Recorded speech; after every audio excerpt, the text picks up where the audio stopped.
បាទសួស្តីអ្នកទាំងអស់គ្នាដូចអ្នកទាំងអស់គ្នាបានដឹងអញ្ចឹងកាលពីម្សិលមិញថ្ងៃហ្នឹងការបិទគណនី Facebook ឬ account disable profile disable ហ្នឹងគឺកើតឡើងមានច្រើនហើយកាលពីយប់មិញនេះមាន page ធំមួយចំនួនដែលមាន follower ច្រើនហ្នឹងក៏បាត់ follower ដែរហើយមានការផ្សព្វផ្សាយព័ត៌មានស្ដីអំពីមូលហេតុផ្សេងៗដែលធ្វើឲ្យមានការបាត់ឬក៏ disable page ហ្នឹងឬក៏ account ហ្នឹងដែលអត់អាចមិនអត់អាចយកមកវិញបានគឺពិបាកយកមកវិញបានក្នុងពេលនេះខ្ញុំចង់ update ហើយនឹងធ្វើបច្ចុប្បន្នភាពនៅករណីទាំងអស់នេះឲ្យអ្នកទាំងអស់គ្នាដឹងហើយផ្សេងដែរអត់ទាន់បានដឹងរឿងហ្នឹងគឺ Facebook បានធ្វើការបិទនៅគណនីជាច្រើនតាមរយៈការ disable account ហ្នឹងមាន disable មានន័យថាបិទគណនីហ្នឹងលែងឲ្យមាននៅលើ platform របស់ Meta ទៀតមាននៅលើ Facebook ហ្នឹងទៀតហើយមានករណីខ្លះយើងអាចយកមកវិញបានអ្នកករណីភាគច្រើនដែលខ្ញុំបានទទួលហ្នឹងគេអប្រាប់ដែរហ្នឹងគឺថាយកអត់បានវិញទេគឺថា permanently close បើទោះបីធ្វើការតាក់ទងជាមួយនឹង support ក្តីក៏ support ថាអត់អាចជួយបានដែរ permanently close ក្នុងវីដេអូនេះខ្ញុំជំរាបប្រាប់ថាតើមានមូលហេតុខ្លះដែលទំនងអាចថា Facebook ធ្វើ permanently close ទៅហើយថាតើយើងអាចស្រោចស្រង់គណនីយើងបានឬមិនបានក្រោយពេលមានការ disable ហ្នឹងបាទអញ្ចឹងហេតុផលនៃក្នុងការ disable ហ្នឹងក្នុងពេលឥឡូវហ្នឹងអត់ទាន់មានព័ត៌មានផ្សាយចេញពី Facebook ជាផ្លូវការមកទេប៉ុន្តែយើងត្រឡប់ទៅមើលកាលពីខែ4ហើយនឹងដើមឆ្នាំទៅវិញកាលពីខែ4នេះ Facebook គេបានប្រាប់ហើយតាក់ទងជាមួយទៅនឹងយុទ្ធនាការនៅក្នុងការ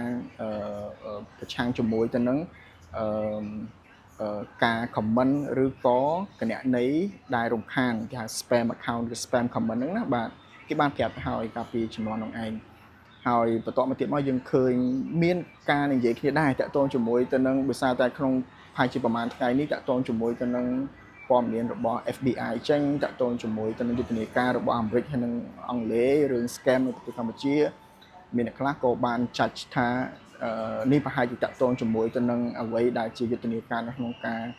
កម្ចាត់ scam ព្រោះ scam វាកើតឡើងនៅលើបណ្ដាញសង្គមនឹងច្រើនដែលយើងមានបណ្ដាញសង្គមច្រើនដែលយើងមាន Facebook TikTok Telegram មាន YouTube ឯដែរមិនអញ្ចឹងទេបាទប៉ុន្តែគ្រាន់តែវាហៅថាកើតឡើងច្រើននៅលើ Facebook ប៉ុន្តែការយល់ឃើញថានឹងវាតាក់ទងជាមួយ scam រហូតដល់ឥឡូវវាអត់ទាន់មានព័ត៌មានច្បាស់ការណាដែលនិយាយតាក់ទងជាមួយទៅនឹងវាថាវាមានការតាក់ទងជាមួយនឹង scam ហ្នឹងដែរអត់ទេឬអត់មានព័ត៌មានផ្លូវការទេវាជាការយល់ឃើញតាមម្នាក់អីចឹងទេណាបាទហើយតាក់ទងជាមួយទៅនឹងតើអាចនឹងយកគណនីមកវិញបានទេពេលសិនជាគេ disable account ហ្នឹងអាចនឹងមិនអាចនឹងគឺថាមានតែវិធីសាស្ត្រមួយទេគឺថាយើងត្រូវ subscribe ទៅ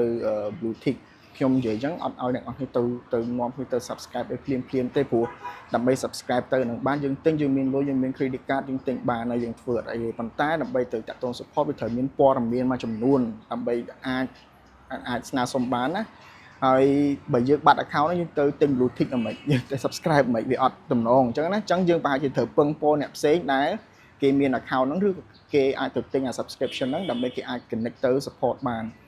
បើទោះបីជា connect ទៅ support បានហើយផ្ញើព័ត៌មានទៅឲ្យក៏ support គ្រាន់តែបានមើលថាគណនីហ្នឹងបិទហ្នឹងវា permanent ហ្នឹងអាចដោះស្រាយបានអត់វាអាចមានពីរគេអាចមើលទៅឃើញថាដោះស្រាយបានគេដោះស្រាយឲ្យបើអត់បានទេគឺអត់បានគឺ permanently គឺ close គឺអត់ return មកវិញបានទេហើយនឹងអត់មានវិធីសាស្ត្រណាទទួលបានយកមកវិញទេខ្ញុំឃើញមានការផ្សព្វផ្សាយដែរថាអាចយកវិញបានហើយបង់លុយប៉ុណ្ណេះអញ្ចឹងណាវាជាការសម្រេចចិត្តរបស់អ្នកទាំងអស់គ្នាដោយសារតែវាជាលុយរបស់អ្នកទាំងអស់គ្នា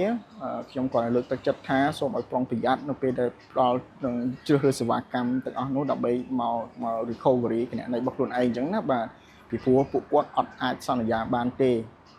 ព្រោះពួកគាត់មិនមែន Facebook ទេមិនមែន Meta ទេពួកគាត់ត្រូវតែកសាងករណីហ្នឹងឆាតទៅ support ដូចគ្នាដែរតែប៉ុណ្្នឹងឯងអញ្ចឹងណាបាទ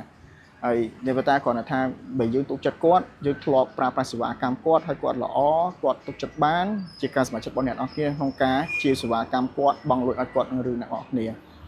អ្នកផ្សេងទៀតដែលអត់អាចធ្វើទៅបានក្នុងកំឡុងពេលហ្នឹងគឺអត់មានវិធីសាស្ត្រណាដែរក្រៅតែពី subscribe ទៅ Facebook Blue Tick ហ្នឹងហើយនៅក្នុង Facebook Blue Tick ហ្នឹងយើងអាច chat ទៅ support បានតាមរយៈទូរស័ព្ទរបស់យើងអញ្ចឹងបើសិនយើង subscribe ទៅ Blue Tick ហើយយើងទៅ chat នៅក្នុងcomputer laptop អីមួយចំនួនអត់ទាន់បានទេយើង start support ចេញពី app Messenger សិនទៅហើយបានយើងទៅ chat communication នៅលើ Facebook laptop យើងមកយើងចង់ធ្វើអញ្ចឹងប៉ុន្តែយើងត្រូវមានព័ត៌មានដូចខ្ញុំតែងជំរាបក្នុង page អញ្ចឹងវាត្រូវមានព័ត៌មានពី account URL របស់យើងវាទៅមានព័ត៌មាន email associate ជាមួយនឹង account ហ្នឹងត្រូវមានលេខទូរស័ព្ទអីចឹងណាហើយរឿងសំខាន់នោះគឺត្រូវចងចាំត្រូវមានថាតើប្រវត្តិដែលយើងធ្លាប់ប្រើប្រាស់ពីមុនមកអាហ្នឹងសំខាន់មែនតើពីព្រោះប្រវត្តិប្រើប្រាស់ពីមុនរបស់យើងហ្នឹងនឹងជួយកំណត់ថាគណនីយើងហ្នឹងទំនងអាចយកមកវិញបានអត់អញ្ចឹងណាមានគេសាកសួរដែរថាគណនីខ្ញុំអត់មានបញ្ហាទេអាចថាអញ្ចឹងមែនប៉ុន្តែនៅក្នុងទូរស័ព្ទដៃយើងហ្នឹងតែយើងមានគណនីផ្សេងទៀតក្រៅទៅពីគណនីពិតប្រាកដរបស់យើងហ្នឹងអត់យើងមានគណនី3 4អីចឹងទៅណា sign up ហើយយើងយកគណនីហ្នឹងទៅ comment ទៅ chat ឬក៏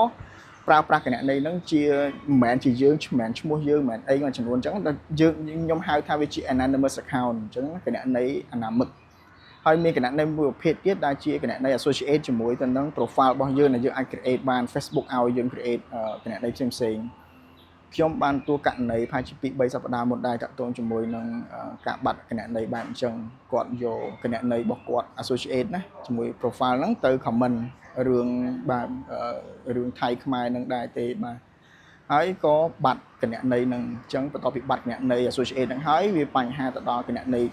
ធំមកគាត់មានអីមេនបាទហើយបន្តមកទៀតមកគណនីដែលនៅក្នុងទូរស័ព្ទគាត់ហ្នឹងគឺទៅទាំងអស់ device គាត់ហ្នឹងគឺទៅទាំងអស់ដែលខ្ញុំហៅថាជាការ shut down network shut down ណាអញ្ចឹងបណ្ដាញទាំងអស់ទៅទាំងអស់អញ្ចឹងគាត់គណនីដែល associate ជាមួយ page ជាមួយនឹង group មួយអីគឺទៅទាំងអស់ page អត់បាត់ទេ group អត់បាត់ទេប៉ុន្តែគាត់ថាយើងឡើងជា admin នៅ page ហ្នឹងអីទាំងអស់ហើយអញ្ចឹងណាបាទអញ្ចឹងវាអាចថាអាចយកមកវិញបានអាចយកមកវិញមិនបានអញ្ចឹងប្រវត្តិក្នុងការប្រើប្រាស់ profile របស់យើងជាពិសេសនៅក្នុង device របស់យើងហ្នឹងមាន profile ឲ្យច្រើនហ្នឹងអាហ្នឹងគឺជារឿងដែលចាំបាច់បំផុតដែលអ្នកនរគ្នាអាចម៉ាក់ដឹងអាចស្មាននឹងថាតើគេអាចនឹងបិទរហូតអត់អាចយកមកវិញបានទេឥឡូវដូចអត់មានវិធីក្រៅទៅពី subscribe ទៅ Bluetooth ហ្នឹងទេតែដដែលជាដដែលសូមប្រុងប្រយ័ត្នបើសិនយើងអត់ដឹងរបៀបធ្វើទេ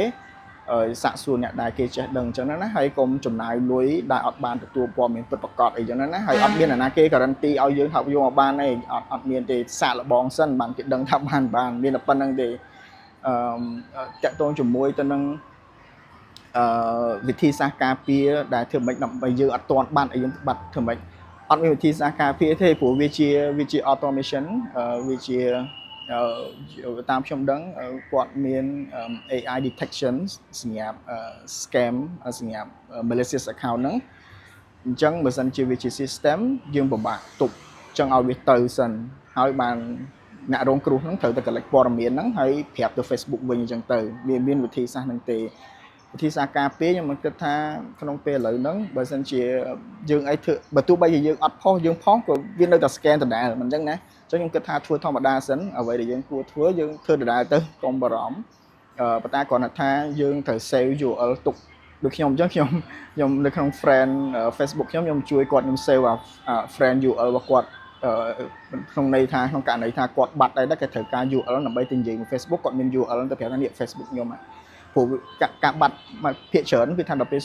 ខ្ញុំសួរសាកសួរគាត់ថា URL គាត់ស្អីគេគាត់អត់ដឹងដែរថាជាស្អីគេណាអាហ្នឹងដល់ពេលអត់មាន URL ជាអត្តសញ្ញាណរបស់យើងគ្រាន់តែមាន screenshot នេះគណនីរបស់ខ្ញុំជួយអត់កើតទេអាហ្នឹងអាចថាជួយកើតខ្ញុំមិនដឹងដែរខ្ញុំមិនដែរសាកល្បងអញ្ចឹងណាប៉ុន្តែ case ដែលខ្ញុំធ្លាប់ជួយពីមុនមកឬក៏ខ្ញុំធ្វើពីមុនមកហ្នឹងគឺថាក្រៅទៅពី URL ហ្នឹងពិបាកអញ្ចឹងណាអញ្ចឹង URL គឺជា URL កំណត់អត្តសញ្ញាណយើងសំខាន់ណាឬក៏អ្នកខ្លះគាត់ហៅថា UID user identification UID ហ្នឹងដែលមានលេខកូដ15ខ្ទង់ទៅ25ខ្ទង់អីចឹងណាមួយណាក៏បានដែរ URL ក៏បានឬក៏ UID ក៏បានដែរសំទោសមិន user ណា unique បាទ unique identification អញ្ចឹងត្រឡប់មកវិញមកដើម្បីការពារហ្នឹងគឺថាប្រមូលព័ត៌មានទាំងអស់តែតាក់ទងជាមួយគណនីរបស់យើងហ្នឹងដូច URL ដូចជា email ហើយនឹងទូរស័ព្ទហ្នឹងត្រូវប្រកាសច្បាស់ថា email គឺជារបស់យើងដែលយើងប្រើប្រាស់រាល់ថ្ងៃដែលជា email ដែល associate ជាមួយនឹង Facebook ហ្នឹង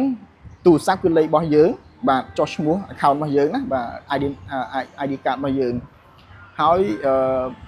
ព្យាយាមរយៈពេលហ្នឹងតាមជាយោបល់ខ្ញុំប៉ុន្តែធ្វើក៏បានមិនធ្វើក៏បានដែរគ្រាន់តែថាកាត់បន្ថយក្នុងការ comment ដែលមិនសមរម្យនោះអាចជួយបានខ្លះដែរប៉ុន្តែខ្ញុំក៏មិនច្បាស់ដែរថាវាអាចជួយបានកម្រិតណាគឺអត់មាននរណាគេដឹងនៅឡើយទេខ្ញុំសង្ឃឹមថានឹងអ្នកដែលបាត់ account នោះពេលហ្នឹងនឹងអាចត្រឡប់មកវិញយើងអាចចាំមើលថ្ងៃនេះឬថ្ងៃស្អែកថ្ងៃទៀតបើសិនជាអត់បានមកវិញទេអាហ្នឹងទំនងថាជាអត់បានហើយបាទប៉ុន្តែបើសិនជាវាជាការ update system ដើម្បីឲ្យ make ធ្វើច្បាស់ថា system Facebook នោះវាល្អវាអី detect បានចាប់បានគណនីខ្លាំងៗអញ្ចឹងណាអានោះយើងសង្ឃឹមតែអញ្ចឹងចុះហើយយើងអាចទទួលបានគណនីមកវិញប៉ុន្តែបើសិនជាអត់ទេក្នុងកំឡុងទីថ្ងៃនឹងអត់ទេមានរងចាំថាតើនឹងបានមកវិញអត់បើសិនជាអត់បានមកវិញមានព្យាយាមតាម support នឹងឯងបាទខ្ញុំមានតែប៉ុណ្្នឹងហើយខ្ញុំសង្ឃឹមថាអ្នកនរគ្នាបានទទួលគណនីមកវិញខ្ញុំក្រងដែរខ្ញុំនឹងក្រងតាក់ទងទៅតាម channel ដែលខ្ញុំមានដើម្បីសួរនាំថាតើមានបញ្ហាអីហើយហេតុអីក៏ user នៅកម្ពុជាទទួលបានករណីហ្នឹងហើយយើងអាចតាក់ទងទៅ support បានតាក់ទង support ថានឹងជា permanently disable ទៀតខ្ញុំព្យាយាមអញ្ចឹងដែរដើម្បីសាកសួរនាំអញ្ចឹងហើយនៅក្នុងពេលបច្ចុប្បន្ននេះខ្ញុំកំពុងឲ្យអ្នកដែលខ្ញុំស្គាល់ជួយប្រមូលព័ត៌មានព្រោះគណៈនេះខ្លះគាត់អត់ត្រូវមិនគួរត្រូវបាន disable ទេគាត់អត់បានធ្វើខុសទេអញ្ចឹងណាអញ្ចឹងវាត្រូវតែមានការស៊ើបអង្កេតគណៈនេះមួយហ្នឹងដើម្បីដាក់ជាចង្កោមទៅផ្ញើទៅឲ្យគេដើម្បីដឹងថាអូខេវាមានបញ្ហាប៉ុន្តែអ្នកនេះអត់មានបញ្ហាផងថៃបានត្រូវ